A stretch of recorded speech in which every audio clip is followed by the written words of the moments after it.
Hi, Mystery Recapped here. Today, I am going to explain a Japanese superhero film called Inuyashiki. Spoilers ahead. Watch out and take care. Ichiro Inuyashiki is a normal salaryman doing his best to keep his family happy. But his family takes all his effort for granted and often treats him like trash. Ichiro has recently bought a new house in a better neighborhood for their sake. His daughter Mary and son Takeshi are delighted to see a big house and mistake it for their own. They accidentally try to enter it, but are told their house is the tiny one by the side. It is the best Ichiro could have done with the money he saved for years, but the children do not care. In an attempt to lighten the mood, he tells them he bought their favorite food, but no one pays attention. Instead, they go out to dinner, leaving Ichiro behind to eat alone. One day, Ichiro works overtime and returns home late. In a dark alleyway, he sees a group of muggers beating a man for money. He thinks of helping the man, but is too cowardly to actually do it. Just when he turns around, he sees Mary watching him in disappointment. She reminds him that he is a disgusting coward before storming off.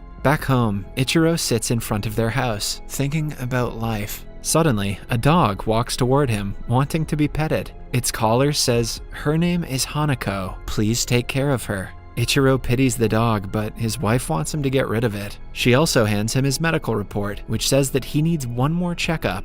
The next day, Ichiro goes to the hospital and finds out he has third-stage cancer. It has spread throughout his body, which gives him only a few months to live. Overwhelmed by the news, he calls his wife, but she ends the call before he can tell her the news, while his children do not even pick up their phones. Later, Ichiro takes Hanako on a walk and wonders if his family will even cry when they know about his cancer. With a heavy heart, he leaves Hanako by the side of the road and runs away to a park. To his surprise, the animal follows him there. Seeing that he is the only one who cares about him, Ichiro cries while apologizing to the dog. Some seconds later, he notices another man sitting on a park bench in front of him. Suddenly, a bright light flashes in the sky and continues getting bigger. Something large falls from the sky, hitting Ichiro and the man beside him, causing their immediate death. The next day, however, Ichiro wakes up in the park, right where he had landed yesterday. Hanako is beside him on the ground. He picks up his glasses, but realizes he can see clearly even without them.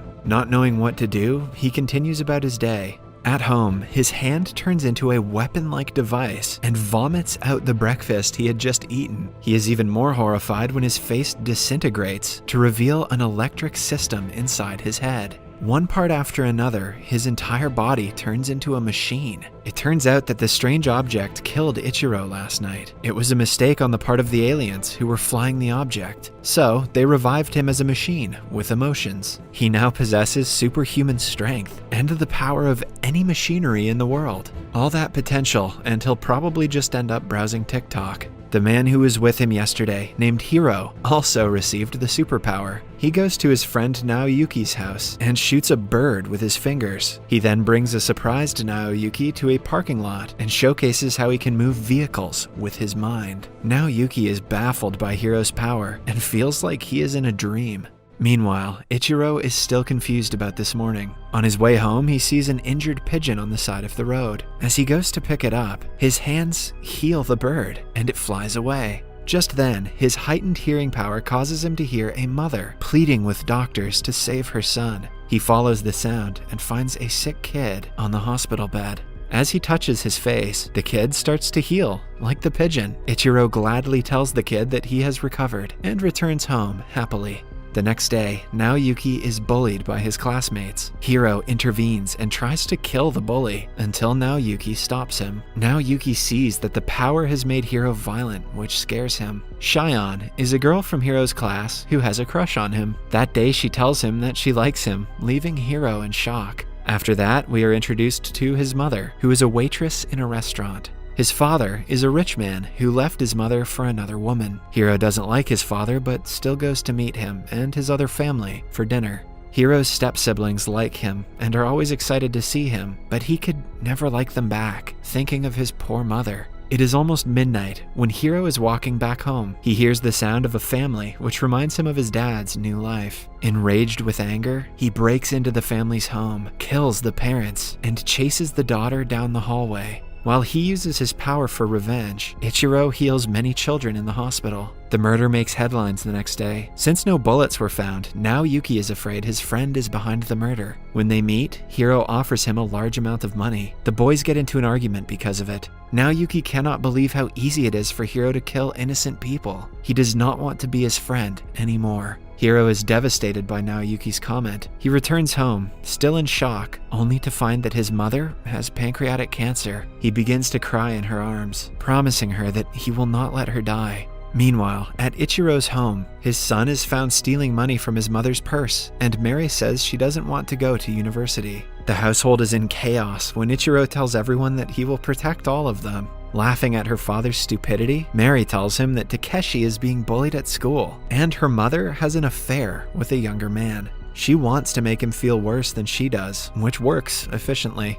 That night, Ichiro cries alone in his room. Suddenly, he hears now Yuki praying to God to stop his friend from killing people. Ichiro realizes he is talking about Hiro and flies to him. They talk for a while and figure out that Ichiro and Hiro were reformed by some form of higher life. Now Yuki offers to train Ichiro so he can stop Hiro from killing more people. Although they possess the same powers, Hiro can use his abilities more efficiently than Ichiro. The next day, they meet in an abandoned garage, where now Yuki teaches Ichiro to shoot through his fingers. After trying repeatedly, Ichiro finally succeeds, but needs more practice. Meanwhile, Hiro and his mother are at the doctor's, where he tells them that her cancer cells have disappeared. Both the doctor and Hiro's mother are surprised. On their way back home, 6 policemen surround them. They are there to interrogate Hiro about the murders. As his mother asks him what her son has done, Hiro makes a run for it. The policemen catch him, but he is able to escape using his powers.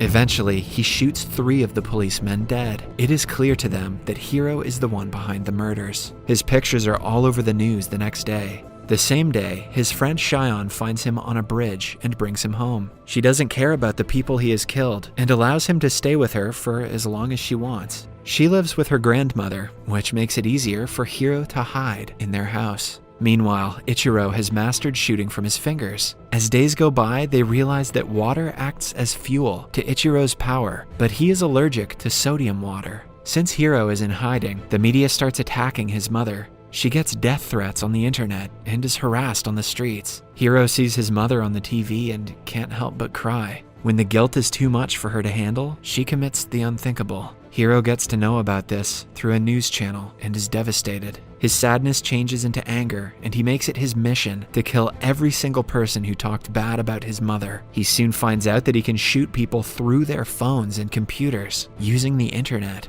He hunts down every single person who comments on his mother and kills them through their devices. Ichiro has become a troll hunter. That night, Hiro shows Shion his robotic arm to prove that he is not a human. He takes her in his arms and flies with the help of his parachute. While flying over the skyscrapers, he promises to be there with her forever. The unsolved murders shake the entire nation, making people go into a frenzy. 5 people who survived the attempted murder tell the press that they saw Hiro on their phone screens before they were shot. That night, Shion is in her kitchen when suddenly a group of snipers starts firing. Hiro kills all of them but is unable to save a dying Shion. The house is surrounded by the police. After Shion, Hiro has no one to live for. His head goes numb and is filled with the feeling of vengeance. Within seconds, he flies away through the window. The police cannot even comprehend what just happened. Ichiro finds out what Hiro is doing and urges his family to not use smartphones and stay at home for the day. But, as usual, they do not obey him. Hiro hacks every single smartphone in Tokyo and tells the people that he has declared war against Japan. He plans to kill all 120 million people until no one is left. After the declaration, he doesn't waste time. Before firing openly through the billboard, hundreds of people die within a minute and the city plunges into chaos. Meanwhile, Ichiro and Naoyuri take over Hiro and hack all the computers. They inform everyone to stay off their smartphones and computers. Their plan works, and people stop using their phones. Hiro finally realizes there is another person like him and decides to change his plan a bit. He starts dropping several missiles on different parts of the city. As the chaos intensifies, Ichiro figures out Hiro's location and rushes to stop him. The two come face to face on the top of a skyscraper. Ichiro tries to calm Hiro down, but to no avail. They fly through the sky of Tokyo while battling. Hiro's missile injures many innocent people, one of them being Mary. Ichiro hears Mary begging for help while he is on the run. After an intense fight, they land on top of a building. Ichiro again requests that Hiro stop, but he refuses. When Hiro tries to drink water from a bottle, Ichiro shoots it down and slyly drops the bottle with sodium water in it. Not knowing the effects of sodium, Hiro chugs the water down. He then bombards Ichiro with missiles in the air. He is about to kill Ichiro with the last shot when the sodium water makes him weak. While falling down from the height, Hiro realizes that he is the villain of the story. In the meantime, Ichiro comes down to save his daughter and finds her amidst the remains of a building. She is on the verge of dying when he uses his powers to save her.